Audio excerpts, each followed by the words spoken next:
I don't like anything about you, Mother. We want to live with our family alone, so get out.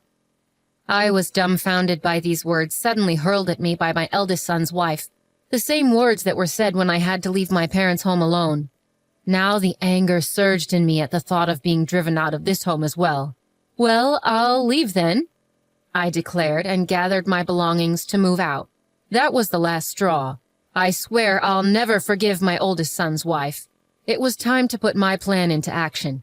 As a result, my daughter-in-law, my name is Sandra Clark, and I am turning 61 this year.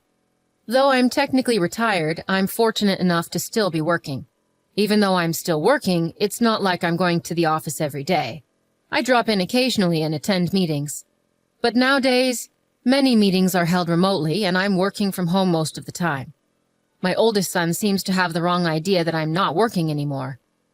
I became a widow in my 40s. Currently, I'm living with my oldest son and his wife.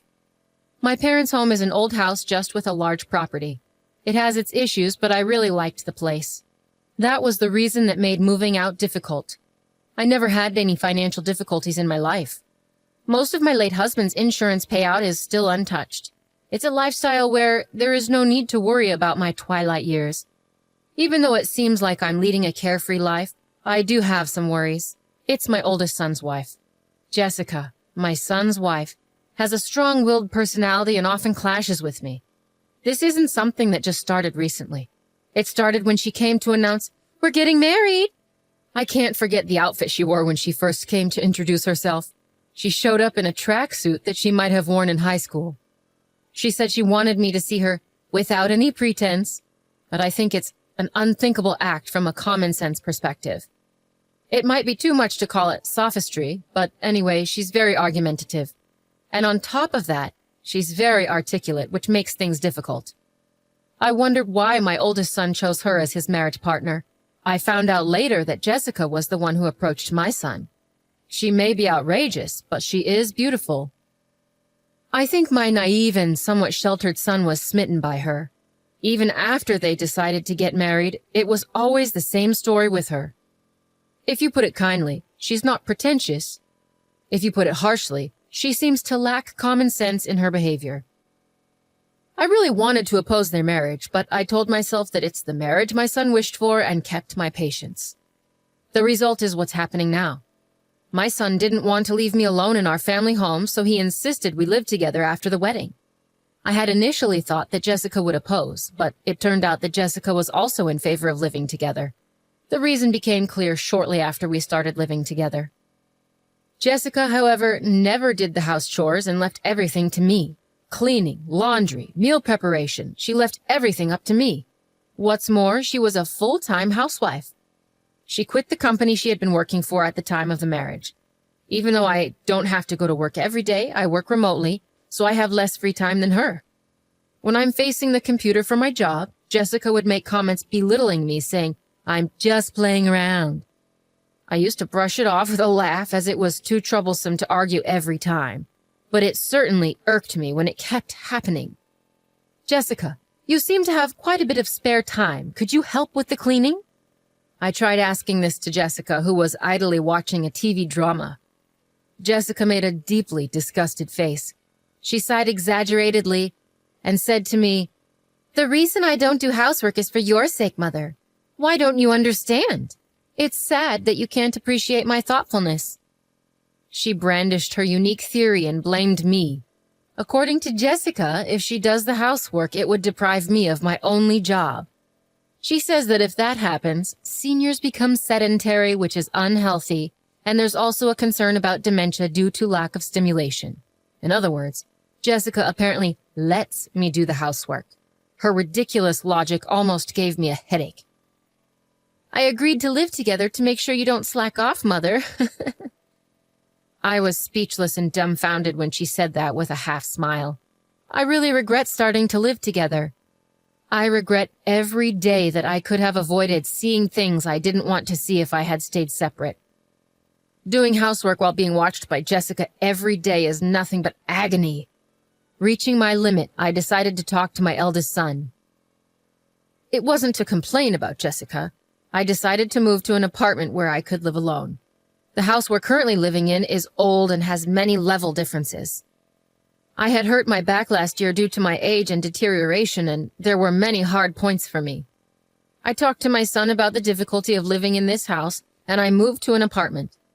I felt like I had been driven out by Jessica, but I do not regret leaving. The new apartment is a rental. I thought it might be a bit too big for living alone, but I contracted for a room large enough for my grandchildren to stay over in the future. I had the interior customized to my taste, and my own castle was complete.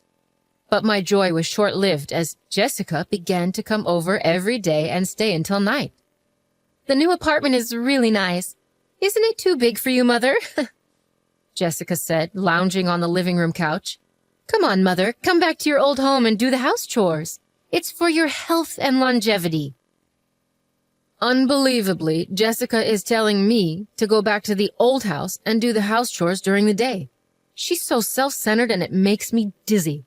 I've already moved out of the house. You need to step up as the wife. I take care of all the house chores here, and my annual checkups are always good. Jessica, there's nothing for you to worry about. Jessica turned her head away, snubbing my words. She intended to pretend she didn't hear them. She always ignored anything inconvenient. That was her usual strategy.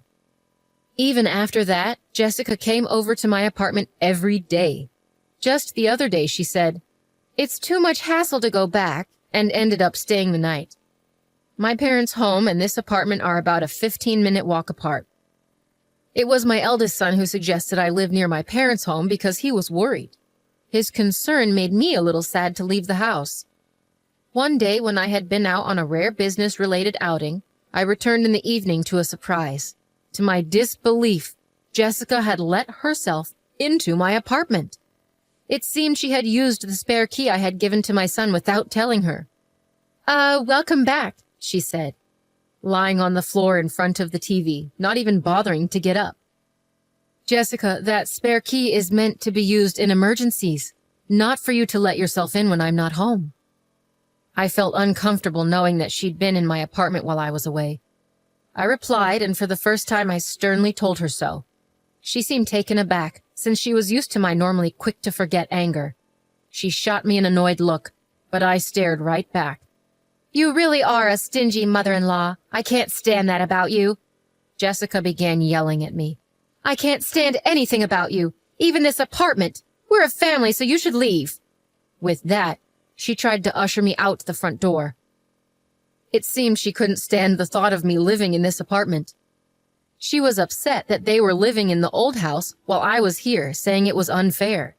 "The rent for this place is being paid by James, isn't it? It wouldn't be strange for us, his family, to live here. That's what living beyond your means means." It seemed Jessica thought my son was paying the rent for the apartment. That explained why she was always showing up here. In her mind, the apartment should have been a place for her family to live. "All right, I will leave," I retorted, staring her down. I agreed to move my belongings out within 3 days. Jessica seemed skeptical, demanding I call a moving company in front of her. I immediately called a moving service from my smartphone and scheduled them to come in 2 days. As she left, satisfied, I watched her retreating figure and started formulating a plan. I moved out as promised. My new home was an apartment specifically for seniors.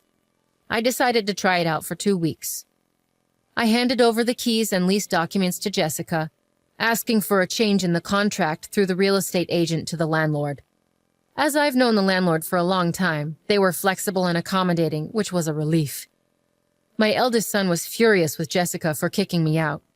He seems to be contemplating divorce, but Jessica doesn't seem to care. On the contrary, she appears to have started living alone in my apartment, declaring, "Well, then let's live separately." I can only marvel at how brazen she is. However, in 5 days, Jessica will come to know the truth.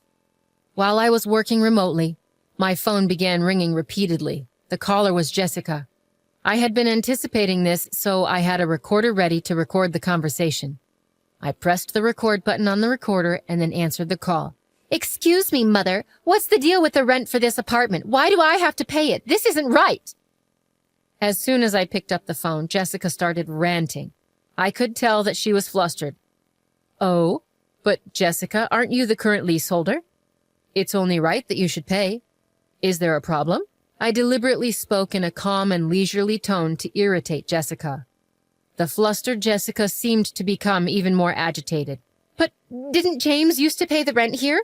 We're not even divorced yet, so shouldn't James pay it? When Jessica told my eldest son about the rent issue, he told her that I knew the truth and that she should call me. In reality, there was never a time when my eldest son paid the rent. In fact, I had been financially assisting him. After retiring from my job, I stayed on at the company as a consultant. In addition to that, I have been working as an advisor in the industry, providing advice when requested and earning a decent salary. With my proven track record, I earned far more than my eldest son. I had been secretly helping my son as he was struggling due to Jessica's extravagant spending habits. So, it's a misunderstanding on your part, Jessica. Originally, I was the one paying the rent for that place. I didn't make James pay a dime. Jessica, who had been hoping to enjoy living separately in the new apartment, seemed shocked and taken aback. Jessica only said what she wanted to say before hanging up the phone. I immediately contacted my eldest son and let him listen to the recorded conversation. I've been putting up with it for a while too, but I'm at my limit. You feel the same, right? I'm aware that my son is worn out from repaying the debts that Jessica has accumulated. No matter how grown up my son may be, as a parent, I can't help but lend a hand. Even if people say I'm too soft, I believe it's natural as a parent. My son replied in a small voice, I'll divorce her. I'm tired too. Well, follow my instructions then. I told my son my plan and gave him instructions. I first asked him to take paid leave for about 3 days from today. I directed him to discreetly move out his important belongings without letting Jessica know. We don't want her noticing any large trucks, as she might be hanging around nearby. I had told him to gradually move things out during the night. The location where the important belongings were moved was somewhere Jessica was unaware of. It was a single-family home that I had searched for as a final dwelling. In this way, the plan progressed secretly. Then 3 days later, there was another call from Jessica. She was much more flustered than the other day. What? What are you so flustered about? Just like the other day, I dealt with her in a deliberately relaxed tone. Jessica was overly anxious, almost in a state of panic. Mother, our house is up for sale and I got a call from my parents saying that my belongings have arrived at their house. What does that mean? Apparently, my eldest son had moved according to my instructions. He had sent Jessica's belongings to her parents' house and put up the house she lived in for sale, leaving it empty. The landlord told me that if I can't pay the rent, I should leave.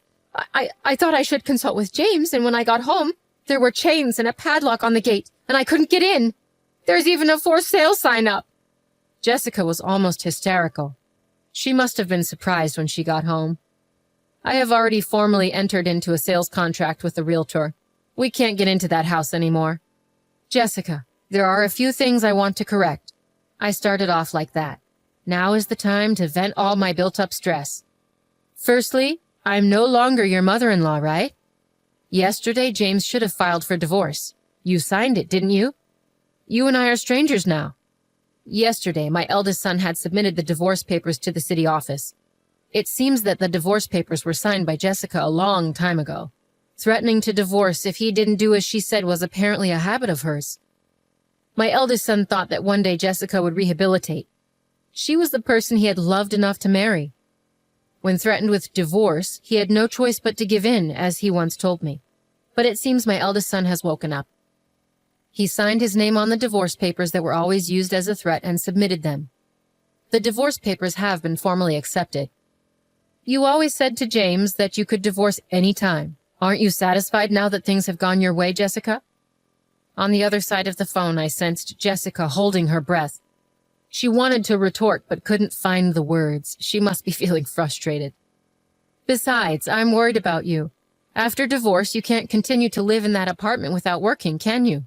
And moving costs money too. It's tough. How did you even manage to pay this amount? I can't believe it. Jessica didn't hide her anger anymore. She yelled at me and continued to curse me. She said she married my son because my late husband left an inheritance. However, I manage all of the inheritance and she cannot move a penny of it. She screamed that nothing was going well despite marrying for the sake of repaying debts. Of course, I let my son listen to this conversation as well. If it came to a divorce settlement, the recording is what I was planning to submit as evidence. I thought it was the end, so I patiently waited for Jessica to finish her tantrum. I think she ranted for about 15 minutes with ease. "I'm sorry, I've been disowned by my family. I have nowhere to return. Please help me." In the end, she started begging me for help, crying. She had caused her parents much trouble due to her spending and borrowing habits, and they disowned her, she said. Come to think of it, I remember feeling something off at the wedding. It clicked for me. That was what felt odd. Jessica with nowhere to go, nowhere to return. I felt a bit sorry for her, but I decided to view it as a consequence of her actions. Apologizing now won't do much. We're strangers now. There's nothing more to discuss. Good luck with your life from here on. I ended the call with Jessica after saying that. I felt a sense of relief. After our call, Jessica apparently caused a ruckus at my eldest son's workplace. My son told me the situation escalated to the point of calling the police when he got home from work. Jessica, who had been squatting at the apartment without paying rent, had her keys changed by the landlord while she was out. Apparently, she can't even get into her apartment now. She probably tried to reach out to me or my son, but we had canceled our cell phones and switched to new ones. We changed our numbers, too. I can only imagine the despair she felt upon finding she can't get through, no matter how many times she tries. We didn't tell her our new address either, so she can't contact us. After causing a scene at my son's company, she was issued a restraining order. With no other options, she seemed to have turned to her disowned family. When she returned home, she was met with a shocking scene. The luggage I had sent to her family home was left out in the rain in the backyard. She reportedly wasn't even allowed to step foot inside the house. The rent she had not paid for the apartment had been billed to her parents, probably adding fuel to their anger.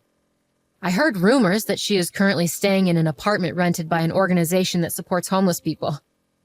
Without the ability to spend as before, she seemed stressed. When I passed her on the street, I was stunned at how much her hair had turned white and how dry her skin looked. She had changed so much, I hardly recognized her at first. It made me realize just how much a change in living conditions can affect a person.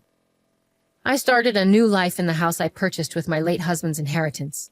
I bought a duplex so my son could remarry anytime he wanted. For now, my son joins me for dinner, but otherwise he takes care of his own things. I've come to think that this is just the right amount of distance. The money from the sale of my parents' home is saved for future needs. I plan to use it for my son and his future wife when they marry. Of course, I also need to keep some for any future grandchildren. I'm thinking of setting up the English garden I've always wanted in my new home. On days when I don't work, I go out into the garden and take care of the young trees and herbs. This new life filled with hope has become my daily routine.